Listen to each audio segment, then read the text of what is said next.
See if you can guess what I am now.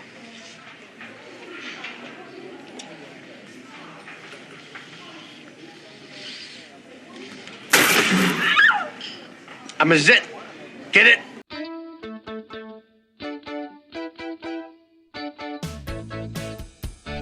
Animal House is an iconic 1978 movie directed by John Landis that is considered one of the greatest American comedy films of all time. Taking place at the fictional Faber College in Pennsylvania in the fall of 1962, it surrounds two college freshmen, Larry Kroger, played by Tom Hulse, and Kent Dorfman, played by Stephen Furst, who join a fraternity called Delta Tau Chi. Excuse me, sir, is this the Delta House? Sure. Come on in. They meet and befriend other members, including Eric Otter Stratton, played by Tim Matheson, Donald Boone Schoenstein, played by Peter Riegert, and the unkempt John Bluto Blutarski, played by actor John Belushi. Your Delta Tau Chi name is Pinto. Why Pinto? Why not? What's my Delta Tau Chi name? Dorfman, you've given this a lot of thought. From now on, your name is Flounder. With their pledges accepted, Pinto and Flounder, as they're called, join Delta, just as Dean Vernon Wormer, played by actor John Vernon, becomes hell-bent on removing the fraternity from campus due to their conduct and their poor academic standing. This year we're going to grab the bull by the balls and kick those punks off campus. Delta's already on probation. Then, as of this moment, they're on double secret probation. Find me a way to revoke Delta's charter. All of this is backstory. Most of the film is a compilation of hilarious scenes of pranks and escapades that have become memorable in the history of American comedy film. Otter having a sexual affair with the dean's wife Marion, played by actress Verna Bloom. My name's Marion. They call me Mrs. Wormer. Oh, we have a Dean Wormer at Faber. What a coincidence. I have a husband named Dean Wormer at Faber. You still want to show me your cucumber? Pinto about to have sex with a checkout girl named Clarette, played by Sarah Holcomb.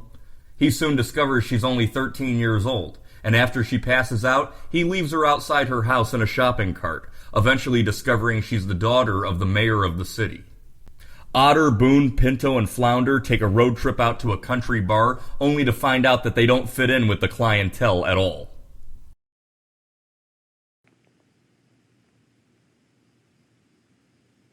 We are gonna die. Also starring Donald Sutherland, Bruce McGill, Mary Louise Weller, as well as Karen Allen and Kevin Bacon in their film debuts. This movie was an instant classic. It was a massive hit, making over $141 million on a budget of only $3 million. This made it one of the highest-grossing films of 1978, and in 1978, at the time, it was the highest-grossing comedy film of all time. Directed by John Landis, the film was written by Doug Kenney and Chris Miller, writers for National Lampoon, the most popular humor magazine on college campuses in the mid-1970s.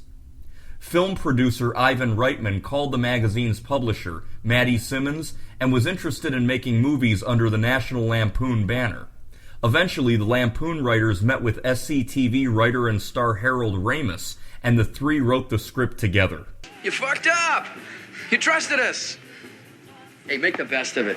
Filmed in Oregon from October to December of 1977, the writers decided to set the film 15 years before, in late 1962 and early 1963, because they considered it the last innocent year of America. The float parade at the end of the film is supposed to take place on Thursday, November 21st, 1963, the day before President John F. Kennedy's assassination in Dallas, Texas. John Belushi was the first choice for Bluto. Meatloaf was the second choice just in case Belushi dropped out of the role. John Landis and Belushi decided that his character would be a cross between Harpo Marx and Cookie Monster. The actor had to fly back and forth from New York to Oregon twice a week in order to shoot the film and rehearse and tape Saturday Night Live. During filming in October of 1977, Belushi would visit local nightclubs. He met a musician named Curtis Salgado. Fascinated by his sunglasses, his harp playing, and his love of the blues, this would help inspire Belushi to form the Blues Brothers with his fellow Saturday Night Live cast member, Dan Aykroyd. The role of D-Day was actually written for Dan Aykroyd, but Lorne Michaels threatened to fire him from Saturday Night Live if he took the part. However, Aykroyd has later stated that he was actually allowed to take the role, but that he didn't want to leave Lorne Michaels understaffed back in New York. Despite his reputation for hard partying, Belushi stayed completely clean on the set. The bottle of whiskey that his character chugs was actually iced tea, but he did chug the entire bottle. Thanks. I needed that. Jack Webb turned down the role of Dean Wormer due to the fear that the movie would be bad for his image and because he didn't find the script funny. And before Verna Bloom took the role of the Dean's wife, actress Kim Novak was approached as the original choice. Kevin Bacon and Donald Sutherland both stated that this was the most fun they'd ever had in a movie. Sutherland thought the movie wouldn't amount to too much.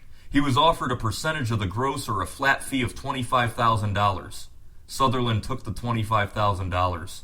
Had he taken the percentage of the gross, he would have made as much as $14 million.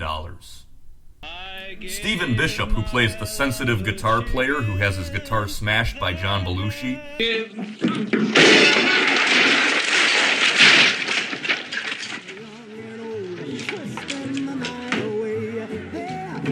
Sorry. met actress Karen Allen on the set. The two lived together for some time and eventually broke up. Bishop wrote a song about their breakup called Separate Lives that would go on to be a #1 hit for Phil Collins and Marilyn Martin in late 1985. Sean McCartan, the 14-year-old boy who thanks God for the Playboy bunny that crashes through his bedroom window, Thank you, God! he went on to become a pastor at a Eugene, Oregon church. This news was featured in a 2003 article during the 25th anniversary of the movie titled Animal House Actor is Still Thanking God. One of the biggest legacies of this film is the impact it had on future films and movie stars. The success of Animal House helped influence comedy films such as Porky's, Police Academy, American Pie, and many more. John Belushi would go on to become the most successful male comedy star in the world at the time. Kevin Bacon, Karen Allen, Tim Matheson, and many others would go on to become successful movie stars. Ivan Reitman, Harold Ramis, and John Landis all became successful filmmakers, making iconic movies throughout the 1980s and 90s. John Landis would direct everything from The Blues Brothers, to Trading Places, to Three Amigos, to Coming to America. Harold Ramis would direct everything from Caddyshack, to National Lampoon's Vacation, to Groundhog Day, to Analyze This. Ivan Reitman would direct everything from Meatballs to Stripes, from Ghostbusters to Twins, and Kindergarten Cop. It does make you wonder, if Animal House had never existed, would any of those movies have ever been made? Perhaps, but who knows? In 2001, this film was selected for preservation in the National Film Registry by the Library of Congress for being culturally, historically, and aesthetically significant to American history. I first saw this movie as a preteen around 1999 or so, and I find myself watching it every couple of years. I highly recommend Animal House.